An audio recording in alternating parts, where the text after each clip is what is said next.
This is The Tea Project with your host, Gadiel and Michelle, a husband and wife duo where they will be discussing personal finance, managing a household, and so much more. Gadiel is a father, husband, a military veteran, and a lawyer. Michelle is a mother, wife, boss, and above all, a productivity enthusiast. Each week, they will be providing you with fresh and valuable content, so stay tuned. And now, welcome to The Tea Project. Hey folks, welcome to Money Talks on Tea Project. Hi everybody. We hope you guys are doing good and you're safe. Today we have an excellent show. We're going to talk about budgeting, some of the common mistakes folks do. All right, so 10 common budgeting mistakes people make. So you want to start with the first one? Yeah, let's go straight into it. So not budgeting. I mean, that is... It's a lot of people that don't do budgets. Tons. And I don't think that they do them. And if they do, they don't do them consistently. Why do you think they don't? I'm curious to... It just falls through the cracks. Work gets in the way.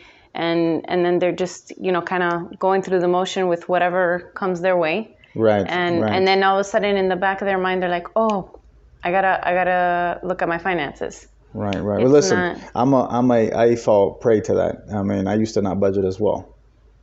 Prior to you and I didn't budget. I didn't sit down and make a plan and do that. So now when I'm looking back, I know it's a long time ago, but when I look back, I was those folks who check came in, you made payments to your obligations, you spent in your discretionary areas. Mm-hmm. And you're kind of just using the memory bank like this.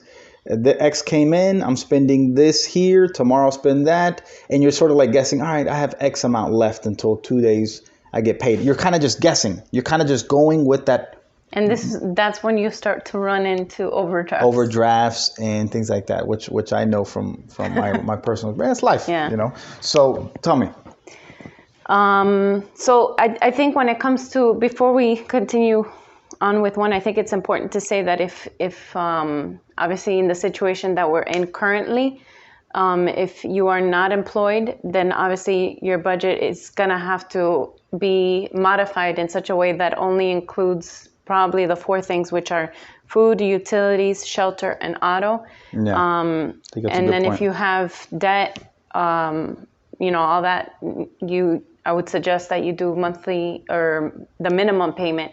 And then just start up conversations with each of these companies and see how they can, how they can because I imagine be flexible. I imagine you're creating a new budget. If you haven't been on a budget or you have, it's changed. It's a new budget. Right. I mean, at one point, if you've been let go of your job, you're now probably stuck at home trying to figure out, okay, where am I going to get income from? Right. This is how much money I have in savings, if you have any. And how are you going to spread it over a certain period of time? Because we don't know how long this is going to be. That's a good point. Now, you don't have to create a budget based on what you're currently going to receive from whatever sources. If you're working or unemployment or whatever, you can set a budget from what you currently have in your savings account, right? Right, but that's assuming that they have that savings. Right, and if they don't, then you'd create one now. Correct. Okay. So, all right, so number 2. Well, actually, number 1, you want the mistake that people make is not budgeting. So you want to make sure you do a budget. So how to do a budget is pretty much, just have your income for the month, and then put in all your expenses that you have for that month. And then hopefully you are in the black. If you're not in the black, then you need to start evaluating, okay, do I still need this? Do I not need this? Do I need to... maybe move out of my home and move back to my parents' home. I don't know what the situation is for the listener, but just be creative and just start from there. But you need a budget. Let me ask you though, for some people who've never seen a budget, it may sound complicated. Do I need to know Excel? Do I need to know do I need to have QuickBooks? Like, how can they get a sheet of paper and do a budget? Simple. Can you walk us through like what it looks like if you're just writing a piece of paper down?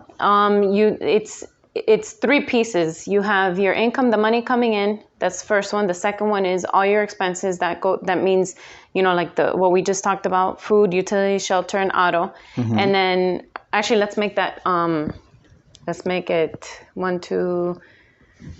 5 pieces. So you have your income. So on a sheet of paper, they're going to do like 5 rows or like a chart? No, just 5 sections. 5 sections? 5 sections. Okay. So you have your income was the first one. The second one are your quote unquote needs, which is your food, utilities, shelter, and auto, as I said. Right. Then it's your wants, which in this case, there really shouldn't be a want. Right. Wants would be what? Discretionary expenses? Discretionary expenses. Netflix. Personal, Netflix. Amazon.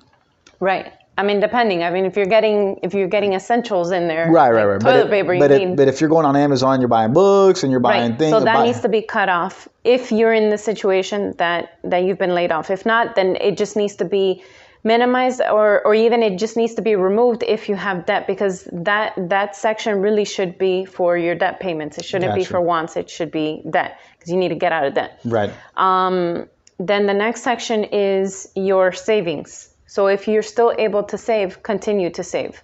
And then you have you do the math. Yeah. Income is positive, everything else is negative. And then whatever you have at the end, that is what your surplus or your shortage is. Okay. If you have shortage, then you need to figure out, how do I work with, does it mean I have to get more income? Or reduce or do I have to reduce expenses? That's it. Now we recently did an episode on ways of handling your finances during their current economic status. And in this episode, we talk about how you can reduce some of your expenses. Mm-hmm. So guys, if you're in the red after you do the budget that Michelle's trying to suggest, go check out our podcast, episode 15, that talks about ways of reducing your debt. There's ways, folks. There's ways. And then there's also the one of how to increase additional income. Additional income. So we did another podcast on 8 ways of looking for additional income. 8 ways to receive additional 13 income. 13 ways. 13 ways, folks. We've done so many of the folks that I'm getting long. I need to own my own budget for the episodes, folks. Anyhow, that's supposed to be a joke. That she got it after I said it was. No, I didn't get it. I just thought it was. It's silly. Yeah, so I'm corny sometimes, folks. But anyhow, all right. Let's move on to number 2. So budgeting alone. And what I mean by this is, say you are either a couple living together, or you are a family, like us, married couple, 2 kids or whatever, or you're even just an adult, maybe living with your parents or something like that, and maybe you're head of household. I don't know, whatever the case is. Mm-hmm. The money in should be something that gets that gets spoken about on a regular basis with the family at all times. Right. Just because they're not the ones bringing in the income doesn't mean that they shouldn't be a part of it. And for this one simple reason being that, the money that is coming in is there to pay for the expenses of everybody in that house. Got you. So everybody needs to be on the same page that money doesn't grow on trees. Right. So you have to, come to terms with, okay, this is how much money that we bring into the house. This is how we're going to allocate it. Do we agree? Yes, we agree. We don't agree. This is what we have to do. There needs to be a discussion. It can't be just one person going on. That just won't work, because if you maintain, I hate for the lack of a better word, you pay for the maintenance of other people, I guess. Mm-hmm. You provide for other people in your household or wherever you're living, and you're basically paying for their habits, their usage of utilities, food. And if you guys are not on the same page as far as, hey, I created a budget for food, try not to eat so much food. If you're not, guys, it's never going to get better. Right. It's not. And even with our kids, I mean, we probably don't do it as often as we should, but it should happen. Mm-hmm. Where, for instance, like I'm looking at the house right now and there's lights on where there shouldn't be lights. That's true. And the truth is that everybody should get into that mentality of we need to turn off the lights. Right. Why? Because we had a discussion about that, there's a budget and we need to stick to it. And even though I'm not the one, and I'm not saying me, but I'm not the one who's bringing in the money, i.e. the kids, then I need to be responsible. And it's just a collaborative responsibility. It truly is a collaborative effort. Yeah. It can't be a one-man show. So, all right, number 3. Okay. So this is, some people will say, like we just talked about how to build a budget, right? So obviously the numbers you're going to pick last month's numbers. You're going to tally up what you brought in the month before, how much expenses you had the month before. But what you don't want to do is just say, okay, since I spent this much last month, this is what I'm going to make my budget. Next month's budget. Gotcha. Right. Gotcha. So, and we'll actually have a podcast later in the future about how it should be split. So there's a 50-30-20 split. 50% should be to your quote-unquote needs. 30% should go to debt. And then once your debt is paid off, should go to your wants. And then 20% should go to saving, retirement. What else am I missing? Investment and emergency fund. Yeah. Okay, so if you haven't seen a post up on Instagram, I think it was, it's called RISE. So it's retirement, investment, savings, and emergency fund. Those are the saving pieces, whatever. Right. Our Instagram user is Productive Bunch and T Project Podcast. So you folks can follow us there as well. Yeah. So so now basically when you do your budget, yes, you want to use what you spent the month before, but you don't want to just stop there. You need to actually go further and say, okay, did I really need to spend this amount on clothes? Did I really need to spend this much on electronics? Where can I cut off? And then every month that needs to happen, because no budget each month is not going to be the same. Right. They all have to be different and better. Right. Then, all right, number 4. Using your cash back. What do you? All right, so you have, say for those of you who have credit cards, and a lot of the credit cards do cash back. So what people will do is that if, let's say in any given month, they have $25. I think that's the minimum that you need in order to cash out that reward. Right. So what they'll do is, okay, so I owe $100 this month. Let me get the $25, apply it to my statement, and then I only make a payment of $75. Right. But what you truthfully should do is still, for lack of better words, pretend that you're going to pay the $100. Right. Get the $25 and put it against your statement. Send the payment for $75, but then get $25 from your bank account and actually pay it to yourself, to your savings account, and then just continue to save it every time. It's just another way of saving. I like it. Right. I didn't see that one coming. Yeah. Instead of actually using it to pay your expenses, use it to just pay yourself back, and then continue with your budget to where you're sticking to it. Right. Let me quickly add to something. I know folks, when they say, "Oh, you're creating a budget," and then they hear you using credit cards. Some folks are in the belief and not to use credit cards. But if you know how to use it and you use it responsibly and you benefit from the points and the rewards and pay it off at the end of the month, there's nothing wrong with using a credit card. Am I correct? That is right. I think some people can handle that responsibilities, and others can't. Some can do both. They're in the middle where they can sort of, okay, I pay my credit card in full every single month if you want. Yeah. But it goes beyond that too. If just because you paid your credit card in full every month doesn't mean that you couldn't do a budget for that as well. That's true. You know what I mean? What that means is that you came close to your threshold of how much you should spend. Right. Because there will come a time where you're not gonna be able to pay it in full, and then you're gonna be like, well, what do I do now? So having the credit card is great because it allows you to download the transactions as opposed to you paying for them cash. And then you are having to get a bunch of receipts and put them together and put them into Excel or QuickBooks or whatever it is that you use to then tally up, okay, this is how much I spent. If you put it on credit card, it's easy. You download it and you put it on Excel or QuickBooks, whatever.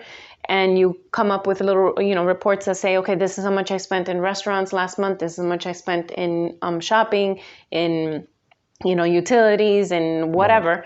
And then you can create a budget off of that. Interesting. Credit cards do that for you.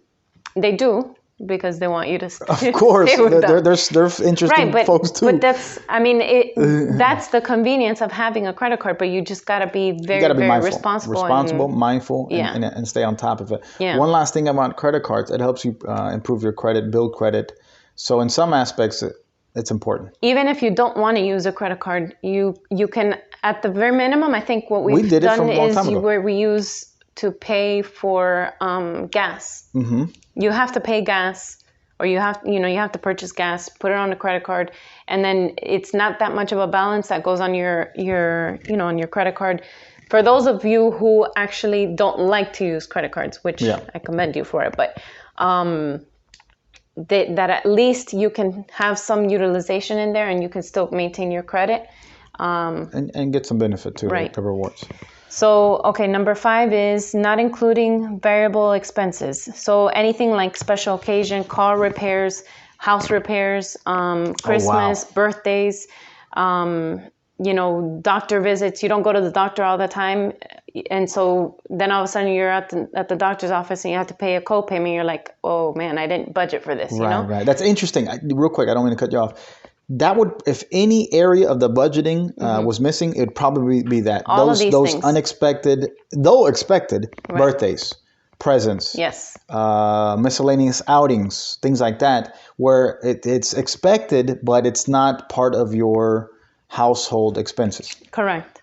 So if you stick around for other episodes, we'll actually be talking about how to use what they call sinking funds. And this would be for, like I said, special occasions, holidays, Christmas, birthdays, emergencies. This is where your emergency funds would come into play.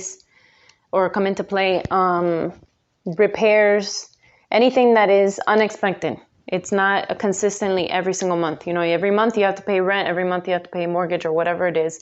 But not every month do you pay for a birthday, unless I guess you happen to be a big family and then you have a birthday in every month. Or you got kids and then they go to birthday parties too. Yeah. Right. We deal with that a lot. So, all right. So number 6 is children demanding expenses. So, that's one of the biggest issues, keeping up with the, what is it? With the Joneses? Joneses. At least in the kid department. I mean, kids demand so much, attention. Yeah, Their I want school this, too. I want these new shoes, or I want this new toy, or whatever. That you need to be truthful to yourself, and be honest, and just come forward and say, okay, this is how much I can afford. Yeah. And have that conversation with your children and let them know that, listen, we have limits and this is how much we can do. And then maybe it should really be based off of merit. If you come home with good grades, this is what I can afford to give or provide to you. And just have that goal already, in the forefront for them, so that they're not coming to you and asking you, feeling guilty about it. Right. And to add to that, folks, you can, when you create this budget here that we're talking about regarding kids' expenses, it's we go to Chuck E. Cheese every so often, and they want a toy and clothes or new shoes. Folks, you don't gotta go to expensive places. I mean, we go to be quite honest, we go to Walmart for a lot of our expenses. Why? Because it's inexpensive. It fits on our budget, and really, you don't need to go to spend so much money on a pair of shoes and this and that, folks. They destroy shoes. So they destroy. Look, the shoes that we buy them from Walmart. I mean, they tear them up because they're boys and they play in the backyard. They drag their feet. They're doing so much crazy things. We go to Walmart for that. Yeah. And we just don't see the value in going and spending too much for shoes when they're just going to drive them to the ground. So be mindful on that. So number 7, another mistake that people make is not reevaluating the budget every month, which we kind of talked about that one. Each month is different and there should be room for improvement. Always. So we'll skip through that one. Number 8 is not checking your balances periodically. So my question is, how many of you check your balances on a daily basis or even a monthly basis? It's that because that's exactly how you get into overdrafts or just mindless spending.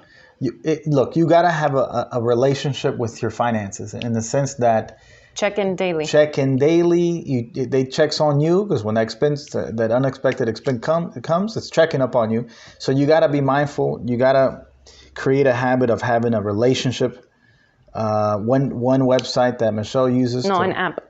Well, it's a website, but it's an app. So you just it's mint.com. Mint.com, yeah. You set it up, you put your accounts, it gets access to those accounts, and you get reminders. Hey, you're close to your next bill for credit card. The neat thing about that is that when you click on the app, of course you have security on it where you put in your PIN number and everything. It'll quickly download all your transactions from all your accounts, all your bank accounts, all your credit cards, mortgage, loans, your retirement account, everything on there. It's pretty much like it does it automatically for you in terms of like having all the transactions there at once, having all your balances on there, and it gives you reminders, hey, such and such is due on such day, or hey, you got charged with interest or bank charge or whatever, and then you can, take whatever action you need to take for that. And I think for folks who don't have this close relationship, this is a good first start because that at least they're working for you. Mint is letting you know, hey, you have a bill coming up, pay it. So and also lastly, in talking about how often you check your balances, in the comment section, let us know. Let's have a dialogue. Let us know. Let's talk about it. We're curious to know how often do you check? All right, so number 9 is not having a long-term financial strategy, or even, let's say if you have debt, are you tracking your debt, and are you saying this is where we started? So at the beginning of the year, say, I started off with X amount. Where should I be at the end of the year? Where should I be 2 or 3 years down the road, depending on how much debt you have? And then check it every single month and reconcile it every single month. And all it is just, you can go to the like, say for instance, the Mint app and go through all your credit cards that you might have or personal loans, whatever you have, and then put them into a spreadsheet and just start to look at how your balance drops, because that's motivation for you to continue, on your goals. So tracking is very important, and knowing what the end goal is also important. So sometimes people they just see it as what's today, what's tomorrow, what do I need to get through the end of the week? You need to look at it as what do I need to get through the end of the year, the next year, and the year after that. Or said differently, you need to know where you're going, folks. If you're just kind of wandering around from day to day, month to month, and just getting paycheck to paycheck, folks, 5 years will pass and you look back and say, man, what happened? We really didn't, there was no financial goal. There's no, and a lot of you folks, and us too, we have goals. We have financial goals, and we literally talk about them every other day. And it's good to have a goal and to have a plan of action, and little by little implement that plan of action, little by little. So don't wander, kind of just put something down, regardless how lofty it looks, and do a little plan of action and see how it works, All right, and our last, number 10, is having too strict or inflexible budget. Right. That would be the right word. Inflexible? I'm not sure if that's the right word, but inflexible? Not flexible. How about that? Right. Not a flexible budget. It doesn't want to flex, folks. Yeah. So you don't want to, you don't want to restrict yourself to spending money. So it has to be like I said, it has to be a conversation that you have with your family, unless you're single and you live on your own and you're solely responsible for yourself. And just figure out, okay, where do we feel comfortable enough that how much spending can we do on this? How much spending can we do on that? How much should we start saving? Are we looking to save for a wedding, a house, baby, whatever it is? And then have realistic goals where then at the end of the month, you're not feeling like, man, we just threw the budget out the window, Right. And was it truly realistic, Right. So a constant revision of the budget needs to happen. One setting it, one reviewing the month before. We literally just had this conversation, I think yesterday about, listen, folks, you can have a budget and be rigid and not flex on it. And you can go at that for a year, 2-3 years, but it's going to be grueling for you. But don't let time pass you by, folks. There's plenty of things to not spend money on, but don't miss the moments, folks. If you're too focused on a budget and debt numbers crunching and debt reducing, and you're missing the moments with your kids, with your friends, your loved ones. There's a lot of free things that you can do where you don't have to spend money. Tons. Here in Miami, there's tons. There's websites that let you know that there's museums that are free on certain Saturdays. You can go to the park, the beach, but there's always functions, events in your local community that are free to you, free to the public, but you got to go in there and look for it. But don't be, you need it. Well, basically what I'm telling you is you got to be flexible. Right. And don't miss the moments, okay?